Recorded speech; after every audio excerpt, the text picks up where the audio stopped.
만약 평생 동안 천국에 가기 위해서 막 위로 향하는 아득한 계단을 오르고 있었는데 네. 누군가 갑자기 다가와서 그 방향이 완전히 틀렸어. 진짜 구원은 밑으로 쏟아져 내려오는 거야. 이렇게 말한다면 여러분은 어떨 것 같으신가요? 와, 아마 굉장히 당혹스러울 겁니다. 그렇죠. 약간 멘붕에 올 수도 있어요. 네. 우리는 보통 그 구원이나 천국을 생각할 때 이 고단하고 복잡한 현실을 마침내 탈출해서 저 높고 평화로운 하늘로 막 올라가는 그런 상승의 이미지를 무의식적으로 떠올리니까요. 맞아요. 수많은 종교나 철학이 세상을 벗어나는 해탈이나 승천 뭐 이런 걸 이야기하기도 하잖아요. 오, 그렇죠. 저도 늘 그렇게 생각했어요. 사실 삶이 너무 피곤하니까 죽음 이후에나 주어지는 그러니까 이 물리적인 시공간을 완전히 벗어난 어딘가로 가는 것이 궁극적인 구원이다. 이렇게요. 네, 대부분 그렇게 생각하시죠. 그런데 오늘 우리가 파헤쳐볼 이 심층 분석 자료가 바로 이 지점에서 아주 도발적인 주장을 던지고 있습니다. 아, 네, 기대되네요. 오늘 우리가 다룰 자료는 그 조덕근 목사님의 구약성경 스가랴 3장 9절에서 10절에 대한 주석 에세이인데요. 네, 이 에세이는 단순히 고대 중동의 무슨 난해한 예언 텍스트를 문법적으로 해부하는 데 그치지 않거든요. 네, 단순한 성경 공부가 아니라는 거죠. 맞습니다. 저 아득히 높은 하늘의 어떤 초월적인 법정에서 내려진 강력한 판결이 어떻게 우리가 매일 출근길 지옥철을 타고 또 사무실에서 모니터를 보고 지옥철 진짜 힘들죠. 그렇죠. 그렇게 저녁에 가족과 밥을 먹는 이 구체적인 일상의 시공간으로 급격하게 하강하는지 그 충격적인 과정을 추적하고 있습니다. 하강이요. 위로 올라가는 게 아니라 밑으로 내려온다는 거군요. 네, 방향이 완전히 반대인 거죠. 본격적으로 들어가기 전에 스가랴 3장의 앞부분 맥락을 살짝 짚어보고 시작하는 게 좋겠네요.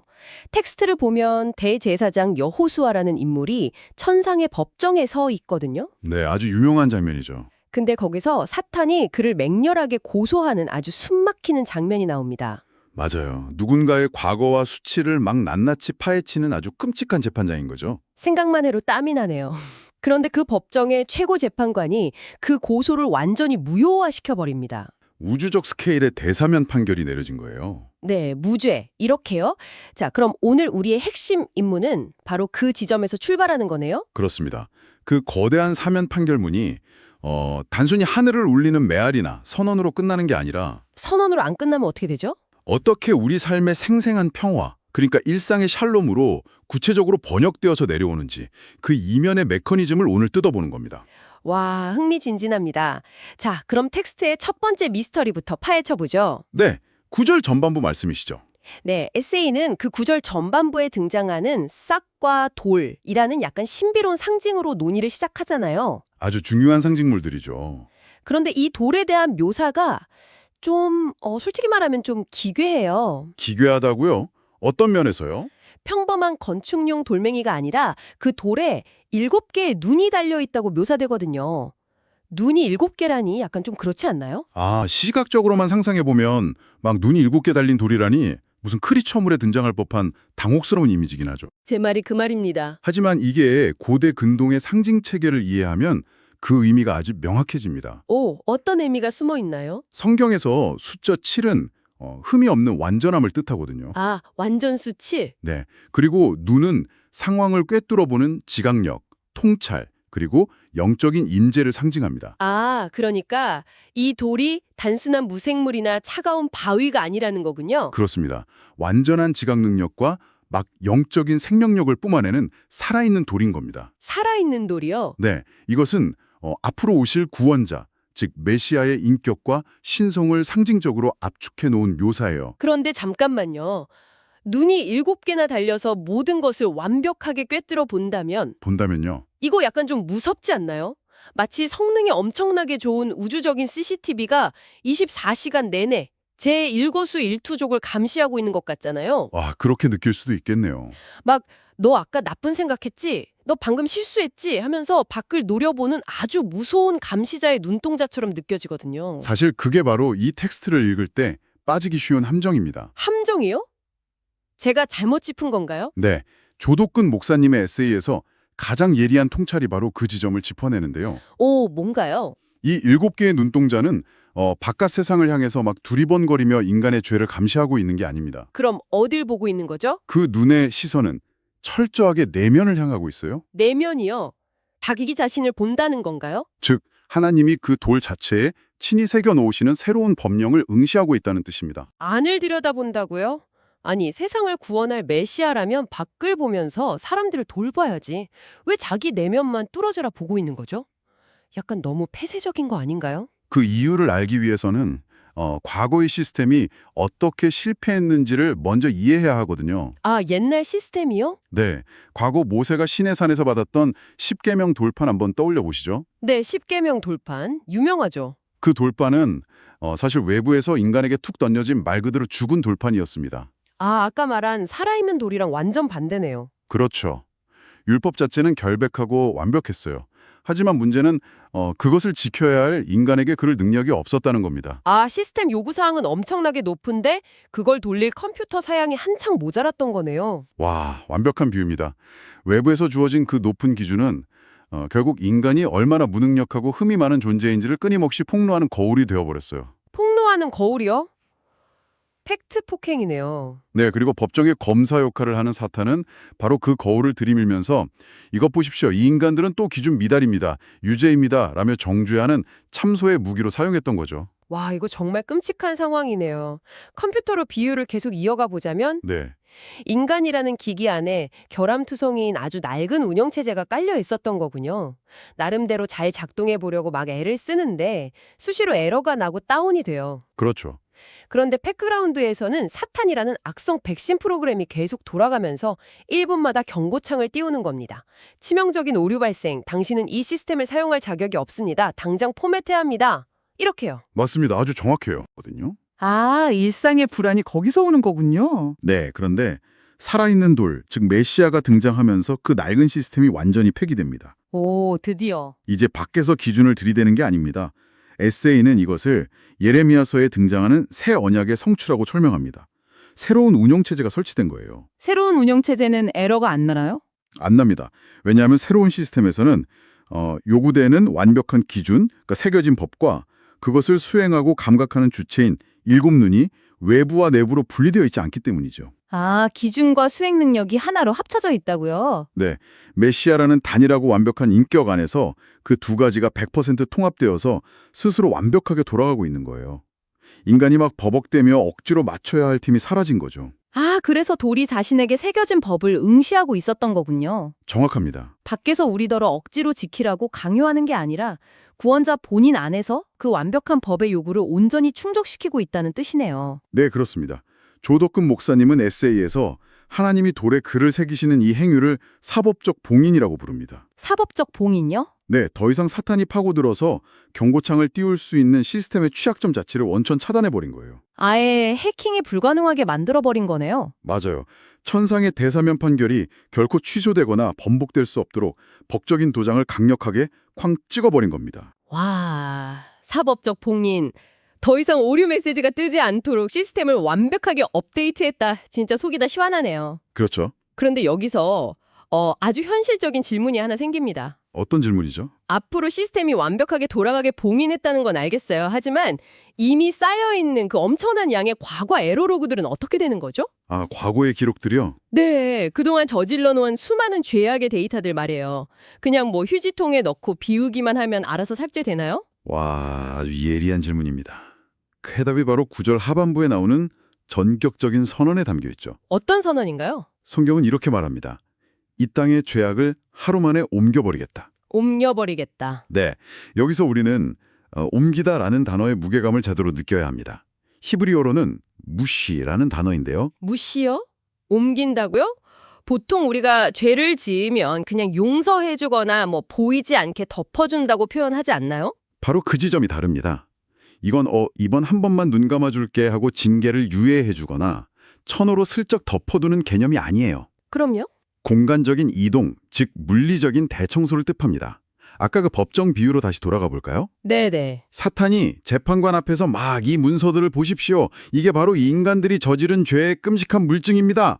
하고 딱 제출하려고 하는데 그 증거 보관실 자체가 통째로 뜯겨나가서 우주 밖으로 그냥 버려진 상황인 겁니다. 와, 증거 채택을 기각하는 정도가 아니라 아예 사탄의 손에 들려 있어야 할 서류 뭉치 자체를 그냥 공간에서 소멸시켜버린 거군요. 완벽한 청산이죠. 그런데 성경은 이 거대한 우주적 대청소가 하루 만에 이루어진다고 콕 집어서 명시하고 있잖아요. 네, 베오메아드. 하루 만에요. 아니, 인류가 그 긴 역사 동안 진짜 산더미처럼 쌓아올린 죄악이 어떻게 단 하루 만에 청산될 수 있죠? 신학에서는 이것을 메시아의 단회적 대속 사역이라고 부릅니다. 쉽게 말해서 그리스도의 십자자 사건이 가진 절대적인 효력을 의미하죠. 단회적 대속이요? 그 단어가 약간 좀 어렵게 들리는데 혹시 우리가 흔히 아는 빚을 갚는 방식에 비유할 수 있을까요? 네, 아주 좋은 접근입니다. 우리가 만약 엄청난 빚을 졌을 때 평생 막 뼈 빠지게 일해서 30년 만기 할부로 매달 조금씩 갚아나가는 그런 방식이 아니라는 겁니다. 할부가 아니군요. 압도적인 재력을 가진 누군가가 개입해서 특정 날짜에 그 천문학적인 빚 전체를 일시불로 전액 상환해버리고 영수증 처리를 아예 끝내버린 겁니다. 와, 일시불 전액 상환. 단 한 번의 결정적인 사건으로 모든 사법적 부채가 일거에 청산되는 거죠. 할부가 아니라 단 하루 만에 일시불 상환이라니 확실히 와닿네요. 자, 그런데 여기서 제가 청취자 여러분들을 대신해서 약간 삐딱하고 좀 본질적인 의문 하나를 던져보겠습니다. 네, 편하게 던져주세요. 만약 사탄의 그 고소 물증들이 우주적으로 단 하루 만에 완벽하게 치워졌고 빚도 다 갚아줬다면요? 네. 논리적으로 생각했을 때 여전히 막 질병과 고통과 슬픔이 가득한 이 더러운 세상은 뿅 하고 사라져야 맞는 거 아닌가요? 아, 세상이 사라져야 한다. 아니면 적어도 구원받은 사람들은 즉각적으로 아주 눈부신 천국으로 순간 이동을 해야 앞뒤가 맞잖아요. 그렇게 생각할 수 있죠. 그런데 왜 텍스트는 굳이 이 위대한 사역의 무대를 이 땅의 죄악이라고 명시하면서 우리가 아직 밟고 있는 이 지상을 지목하고 있는 거죠? 기가 막힌 질문입니다. 그 모순처럼 보이는 지점이 바로 이 에세이가 품고 있는 가장 아름다운 신비, 즉 종말론적 공간론의 핵심을 찌릅니다. 종말론적 공간론이요? 네, 호스트께서 방금 말씀하신 것처럼 우리는 은연중에 구원을 이 지긋지긋한 세상을 그냥 지워버리거나 여기서 도피하는 파괴와 탈출로 생각하거든요. 네, 빨리 여길 벗어나고 싶어 하죠. 하지만 성경이 말하는 구원은 공간의 파괴가 아니라 공간의 질적 변혁입니다. 질적 변혁이요? 그러니까 땅은 그대로인데 질이 달라졌다는 건가요? 맞습니다. 우리는 물리적으로나 지리적으로는 어제와 똑같은 흙을 밟고 똑같은 혼잡한 지하철을 타고 또 똑같이 골치 아픈 사무실로 출근합니다. 변한 게 없어 보이는데요? 겉보기엔 똑같은 일상이라는 물리적인 연속성 안에 있죠. 하지만 영적인 차원에서 볼 때 오늘 여러분이 밟고 있는 그 사무실 바닥은 사탄이 당신을 향해 끊임없이 고소장을 들이밀 수 있었던 어제의 그 땅이 아닙니다. 아, 사탄의 권세가 미치지 못한다고요? 네, 정죄의 권세가 완전히 박탈된 본질적으로 아예 다른 차원의 땅이 된 겁니다. 아, 무슨 느낌인지 알 것 같아요. 예를 들면 약간 이런 거 아닐까요? 어떤 비유죠? 길고 끔찍했던 전쟁이 마침내 끝났다는 종전 선언서에 양국 수장이 서명을 완료했어요. 법적으로는 이미 완벽한 평화가 온 겁니다. 네네. 하지만 최전선에 있던 군인들은 자신들의 고향으로 돌아가기 위해서 여전히 진흙탕 같은 현실의 땅을 두 발로 걸어가야 하잖아요. 그렇죠. 걸어가야죠. 그들이 걷고 있는 땅은 어제 막 피를 흘리던 그 전쟁터 그대로지만 머리 위로 쏟아지던 치명적인 포탄은 이미 완전히 사라진 상태인 거죠. 와. 하늘은 똑같아 보여도 더 이상 죽음이 떨어지지 않는 완전히 다른 하늘이 된 거네요. 소름 돋을 정도로 정확한 비유입니다. 신학에서는 이를 이미와 아직의 긴장 관계라고 부르거든요. 이미와 아직이요? 천상의 법정에서 대청사는 이미 완벽하게 끝났습니다. 포탄은 멈췄어요. 네, 끝났죠. 하지만 우리는 여전히 이 물리적 역사라는 아직의 흙길을 걸어가야 합니다. 중요한 건 그 군인의 발걸음이 어제와 같을 수 없다는 겁니다. 왜 다르죠? 두려움에 막 떨며 걷는 포복 전진이 아니라 이제는 머리를 들고 걷는 즐거운 귀향길이 된 거니까요. 땅의 본질이 변혁된 겁니다. 와, 전쟁터가 귀향길로 변했다.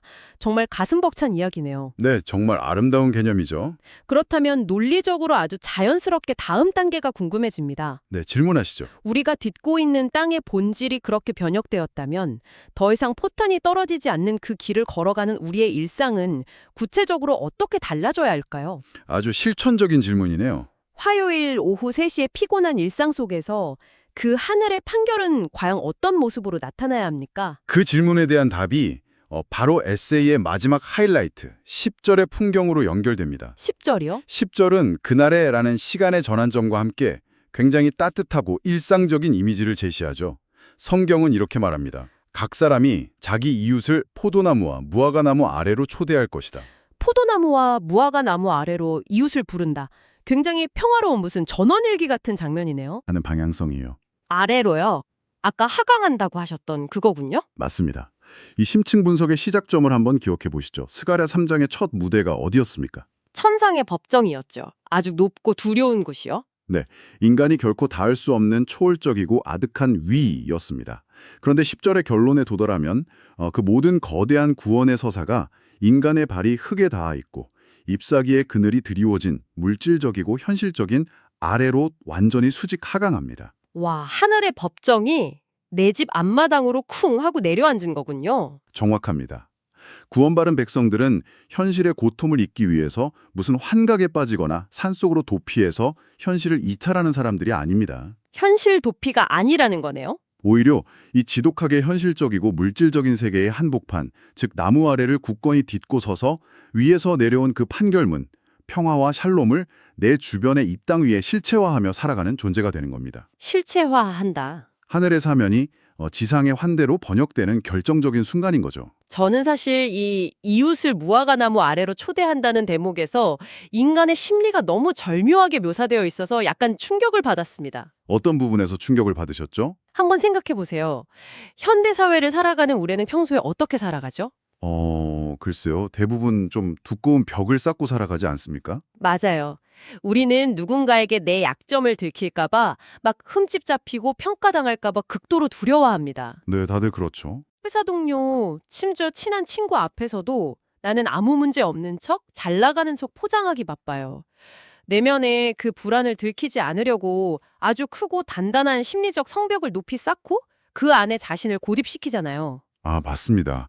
그것이 바로 아까 말씀하셨던 그 낡은 OS의 에러 경고창, 즉 끊임없는 정죄와 고소의 메커니즘이 인간의 마음을 병들게 한 결과물이거든요. 아, 그게 다 연결이 되는군요. 두렵기 때문에 숨는 겁니다. 창세기의 아담이 죄를 짓고 나무 뒤로 숨었던 것처럼 말이죠. 바로 그겁니다. 그런데 이제 그 사탄의 고소장이 하루 만에 우주 밖으로 폐기되었잖아요. 네, 일시불로 청산되었죠. 우주 최고의 대법관이 너는 무죄다, 내가 다 책임진다 하고 사법적 봉인을 끝냈어요. 나를 향한 치명적인 정죄가 더 이상 존재하지 않는다는 걸 진짜로 깨닫는 순간 깨닫는 순간, 내 마음 깊은 곳에 그 지독한 두려움이 뿌리째 뽑혀 나가는 거죠. 와, 완벽한 적용입니다. 두려움이 사라지면 더 이상 그 무거운 성벽을 유지하는 데 에너지를 낭비할 필요가 없어지거든요. 네, 방어벽을 칠 이유가 없죠. 방어기지에 쏟아부었던 그 엄청난 심리적 에너지가 비로소 타인을 향한 환대로 전환되는 겁니다. 아, 환대로요? 고대 중동 사회에서 포도나무와 무화과나무 아래라는 공간은 타인의 시선이 닿지 않는 아주 가장 내밀하고 프라이빗한 개인의 안식처를 의미하거든요. 내가 가장 막 지저분하고 흐트러진 모습으로 편하게 있어도 되는 그런 공간 말이죠. 네. 그런데 그 은밀하고 닫혀있던 가장 사적인 공간의 문을 활짝 열어젖히는 겁니다. 와, 그리고 나처럼 상처받고 웅크려 있던 이웃을 그 안전한 그늘 아래로 기꺼이 초대하는 거죠. 여긴 안전해. 아무도 너를 정죄하지 않아. 내 그늘 아래로 들어와서 우리 같이 쉬자. 이렇게요. 아, 구원이라는 게 단순히 야호, 나 천국 가는 티켓 얻었다 하고 혼자 기뻐하는 개인주의적인 안도감이 아니었네요. 결코 아닙니다. 나를 보호하기 위해 세웠던 그 날선 경계선을 허물고 이웃과의 끊어졌던 관계를 회복해서 내 안전한 공간을 기꺼이 내어주는 이 물리적이고 실제적인 행동. 네네. 이 환대야말로 내가 하늘의 사면 판결을 받았다는 아주 가장 강력한 증거가 되는 거군요. 바로 그것이 구속사의 마침표가 지닌 진정한 영광입니다.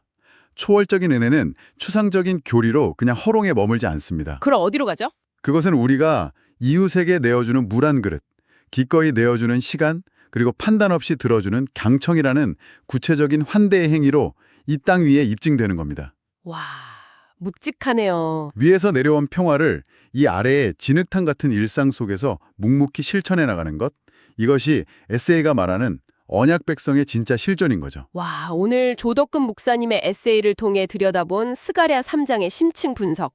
정말 묵직하면서도 내일 당장의 삶을 바꿔놓을 만큼 강력한 통찰이었습니다. 저도 오늘 대화하면서 아주 깊은 감명을 받았습니다. 우리가 오늘 나눈 이야기의 핵심을 짧게 되짚어 볼까요?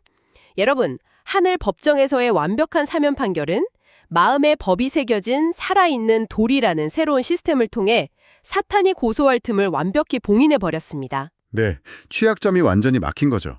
그리고 과거의 수많은 죄의 물증들을 단 하루 만에 공간적으로 완전히 소멸시켜버렸고요. 네, 그 결과 전쟁은 끝났고 우리가 딛고 있는 이 땅은 질적으로 완전히 변혁되었습니다. 맞습니다. 구원이란 이 땅을 버리고 탈출하는 것이 아니라 이 변혁된 지상 위에서 두려움의 성벽을 허물고 이웃을 기꺼이 초대하는 일상의 회복으로 이어집니다. 네, 하늘의 평화가 우리 집 거실로, 내가 일하는 사무실로 내려앉는 거대한 우주적 하강이었습니다. 정말 놀라운 하강이죠. 자, 이제 이 긴장감 넘쳤던 심층 분석의 시간을 마무리하면서 여러분 스스로의 삶에 던져볼 만한 묵직한 질문을 하나 남기고 싶습니다. 네, 오늘 자료는 사면받은 자가 자기 방어의 벽을 허물고 이웃을 무화과나무 아래로 초대한다고 말합니다. 그렇다면 청취자 여러분에게 묻고 싶습니다. 어떤 질문일까요? 혹시 여러분은 오늘도 누군가에게 평가받는 것이 두려워서 혹은 상처받지 않기 위해서 당신만의 높고 두꺼운 현대판 성벽을 쌓고 있지는 않으신가요? 뼈를 때리는 질문이네요. 그 안에서 안전하다고 느끼지만 사실은 지독하게 외롭진 않으신가요? 네, 많은 분들이 공감하실 것 같습니다. 우주에서 가장 권위 있는 재판관이 여러분을 향한 고소장을 이미 찢어버렸다는 사실이 진짜라면 내일 아침 여러분이 가장 먼저 그 두려움의 방어벽을 허물고 여러분의 곁으로, 여러분의 포도나무 아래로 초대해야 할 이웃은 과연 누구일까요? 깊이 생각해 보게 되네요. 처음에 상상했던 그 대법원의 판결을 다시 떠올려 보십시오. 그 판결은 결코 먼 하늘 구름 위에 머물러 있지 않습니다. 내일 아침 여러분이 문을 열고 나설 때 마주할 직장, 거실, 바로 그곳에 이미 쏟아져 내려와 있습니다. 네, 맞습니다. 부디 그 변혁된 땅 위에서 두려움 없이 여러분만의 아름답고 따뜻한 환대의 잔치를 여시길 바랍니다. 아멘, 응원하겠습니다. 이 놀라운 일상의 재창조 속으로 여러분을 초대하며 오늘의 심층 분석은 여기서 마치겠습니다. 지금까지 함께해 주신 여러분 감사합니다. 감사합니다.